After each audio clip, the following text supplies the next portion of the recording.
Pada kesempatan kali ini, saya akan menyampaikan sejarah yang membahas tentang sejarah Yudas Iskariot.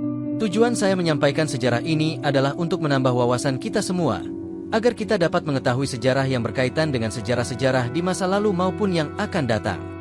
Nah, bagaimana sejarahnya? Marilah kita bahas pembahasan berikut ini. Pandangan Islam terhadap Yudas Iskariot termaktub dalam Al-Quran yang mengisahkan penyaliban Yesus atau Nabi Isa. Allah Subhanahu wa Ta'ala berfirman dalam surat An-Nisa ayat 157-158. Dan perkataan mereka bahwa kami telah membunuh Isa Al-Masih putra Maryam, utusan Allah, padahal tidaklah mereka membunuhnya dan tidak pula menyalibnya, tetapi disamarkan kepada mereka. Orang-orang yang berselisihan tentangnya selalu dalam keraguan mengenainya. Tiada pengetahuan mereka kecuali mengikuti dugaan, dan tidaklah mereka membunuhnya dengan yakin. Tetapi Allah telah mengangkat derajat Isa kepadanya, karena Allah itu gagah dan bijaksana. Surah An-Nisa ayat 157-158. Di sisi lain, dalam Bible dijelaskan bahwa dari 12 orang murid utama Isa, ada seorang yang telah berkhianat dengan jalan menjual informasi mengenai keberadaan Isa terhadap para ahli Taurat dan orang-orang Romawi. Murid tersebut diyakini bernama Yahudza Al-Saryuti atau Yudas Iskariot. Yudas digambarkan memiliki rencana yang jahat terhadap Isa Al-Masih setelah acara jamuan makan malam Al-Maidah selesai dengan membocorkan rahasia keberadaan sang Nabi kepada musuh-musuhnya, sehingga mereka melakukan penyerbuan terhadap persembunyian Isa Al-Masih. Namun sesuai dengan janji Allah, bahwa rencana yang jahat tidak akan menimpa selain kepada orang yang sudah membuat rencana itu sendiri. Begitu pula halnya dengan diri Isa Al-Masih. Beliau telah diselamatkan Allah dari tragedi tewasnya di atas salib. Sementara Yudas yang merupakan otak dari semua rencana jahat itu akhirnya mati dengan mengenaskan.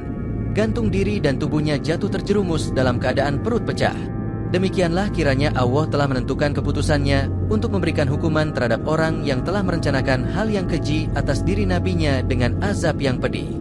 Dan adalah aku menjadi penjaga atas mereka selama aku ada pada mereka. Maka tatkala engkau mewafatkan aku, adalah engkau menjadi pengurus mereka, dan sungguh engkau menyaksikan segala sesuatu.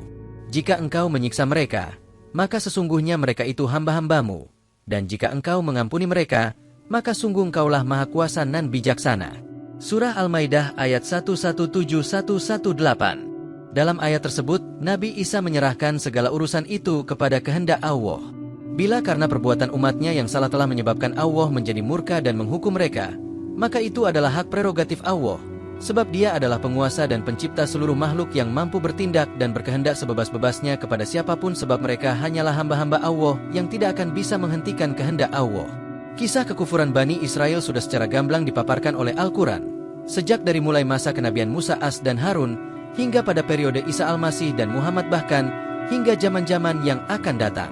Kisah penyaliban atas diri Nabi Isa Al-Masih putra Maryam telah dipercayai oleh semua orang disebabkan karena terjadinya pengkhianatan di antara para sahabatnya yang setia.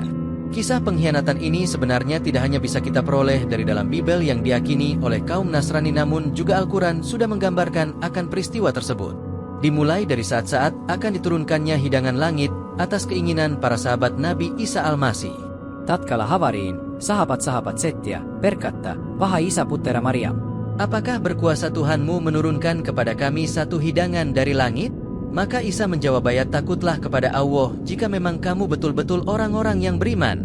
Mereka berkata, kami ingin agar kami makan darinya dan supaya kami yakin bahwa sesungguhnya engkau sudah berkata yang benar terhadap kami, dan jadilah kami ini orang-orang yang menyaksikan.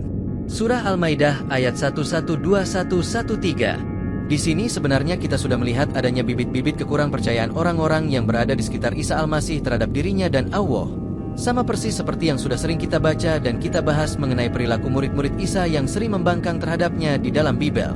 Sekian lama mereka menjalani kehidupan bersama, menyebarkan dakwah di bawah bimbingan Nabi Isa kepada masyarakat, dan membuktikan sendiri mukjizat-mukjizat kenabian Isa Al-Masih.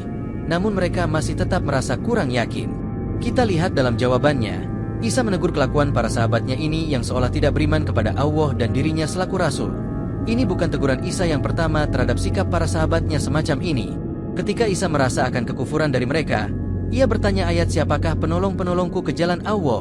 Maka para sahabatnya menjawab, kami adalah pelayan-pelayan Allah. Kami telah beriman kepada Allah dan lihatlah, bahwa sesungguhnya kami orang-orang yang muslimin. Surah Ali Imran ayat 52.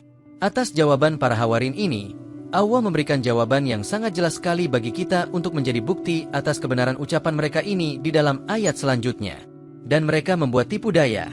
Namun Allah juga membuat tipu daya. Dan sesungguhnya Allah itu sepandai-pandainya menipu daya.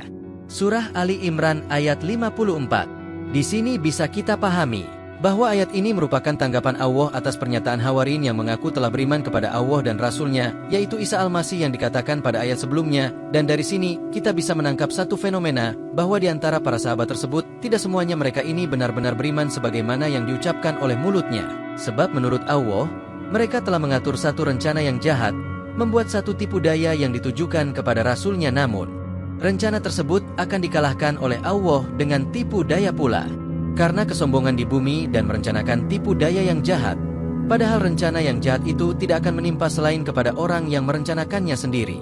Surah Fathir ayat 43. Dari ayat-ayat ini kita bisa mentafsirkan bahwa satu tipu daya yang jahat yang telah diatur oleh sebagian dari Hawarin untuk Isa akan dibalas oleh Allah dengan tipu dayanya pula dengan menjadikan orang yang merencanakan makar ini termakan oleh rencananya sendiri. Tatkala Allah berkata, "Wahai Isa, sungguh aku akan mewafatkanmu dan akan mengangkatmu kepadaku, dan akan membersihkanmu dari mereka yang kafir, serta akan menjadikan orang-orang yang mengikutimu di atas mereka yang kafir hingga hari kiamat." Surah Ali Imran ayat 55. Ayat ini merupakan lanjutan dari ayat sebelumnya yang mengatakan bahwa Allah akan membalas tipu daya orang-orang yang jahat kepada Rasul-Nya. Dari sini kita juga bisa mengambil satu kesimpulan bahwa rencana jahat yang dimaksudkan terhadap diri Nabi Isa tidak akan bisa terjadi terhadap sang Nabi, akan tetapi Allah akan mengembalikan rencana jahat tersebut menimpa kepada orang itu sendiri, dan Allah akan menyelamatkan nabinya tersebut dari rencana jahat itu dengan peristiwa pengangkatan dan membersihkan nama baiknya. Maka adapun mereka yang kufur itu, aku akan menyiksa mereka satu siksaan yang keras di dunia dan akhirat, dan mereka tidak akan mendapatkan penolong-penolong. Surah Ali Imran ayat 56. Ayat ini juga menceritakan peringatan Allah terhadap kaum Hawarin di saat penurunan hidangan dari langit di dalam surah Al-Maidah. Allah berkata, "Sesungguhnya aku akan menurunkannya untukmu, tetapi barang siapa dari antara kamu yang kufur sesudah itu, maka akan aku azab dia dengan satu azab yang tidak pernah aku perbuat terhadap seorang pun daripada makhluk-makhluk." Surah Al-Maidah ayat 115. Di ayat ini kita juga menemukan isyarat langsung dari Allah bahwa akan ada yang kufur terhadap Allah dan Rasul-Nya di antara kaum Hawarin tersebut setelah usainya hidangan dari langit diturunkan, yaitu sesudah terjadinya jamuan makan malam ketuhanan menurut teologi Nasrani. Terima kasih sudah mengikuti video-video kami. Jangan lupa share, like, dan subscribe agar bisa selalu mengikuti update video dari kami.